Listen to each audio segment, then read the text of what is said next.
Il n'a ni beauté ni éclat pour attirer nos regards, ni rien dans son aspect qui pût nous le faire aimer.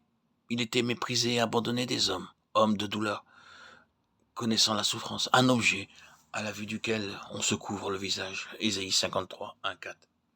Qui a cru à notre prédication? À qui le bras de l'Éternel s'est-il révélé? S'écrie le prophète Isaïe en transmettant le message de Dieu. Message, révélation tellement en dehors des conceptions humaines, tellement opposée aux pensées de l'homme, qu'Ésaïe se demande pour qui, pour quel temps il prophétise. Les prophètes, les voyant lorsqu'ils annonçaient à l'avance les souffrances du Christ et la gloire qui suivrait, 1 Pierre 1, 11, 12, savaient que leur ministère s'accomplissait en faveur des générations futures, pour celles qui entendraient retentir le message de la croix. Et l'apôtre Pierre nous dit que ce fut l'Esprit du Christ, lui-même, qui inspira les prophètes et annonça à l'avance ses souffrances.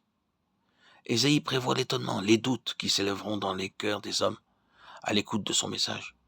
Qui a cru à notre prédication? À qui le Seigneur s'est-il révélé, s'écrit-il.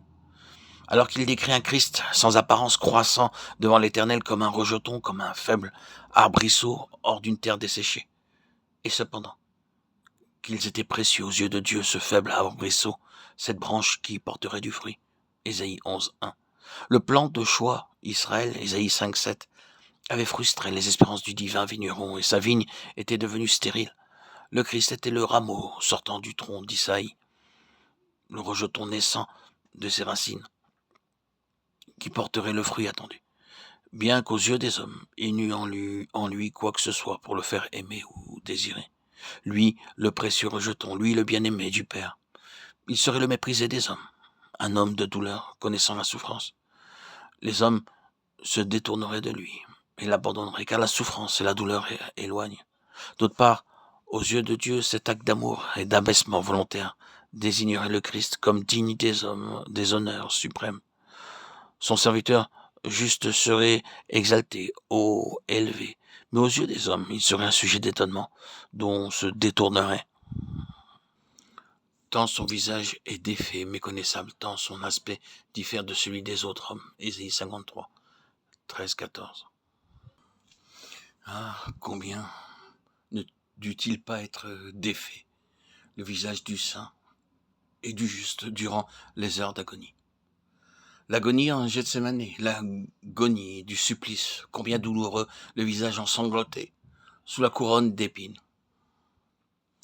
Combien affaissé, brisé le corps déchiré par les lanières armées de pointes de fouet romains.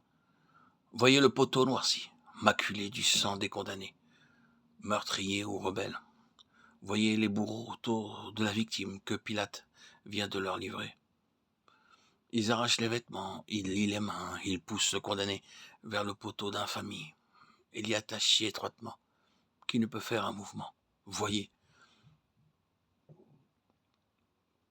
les lanières déchirent les épaules, le sang coule. Bientôt, le dos n'est plus qu'une immense plaie. Et l'horrible supplice dure un long quart d'heure. Un manteau de pourpre est alors jeté sur le corps lacéré. Des épines sont tressées en couronne et pressées sur le front de la victime.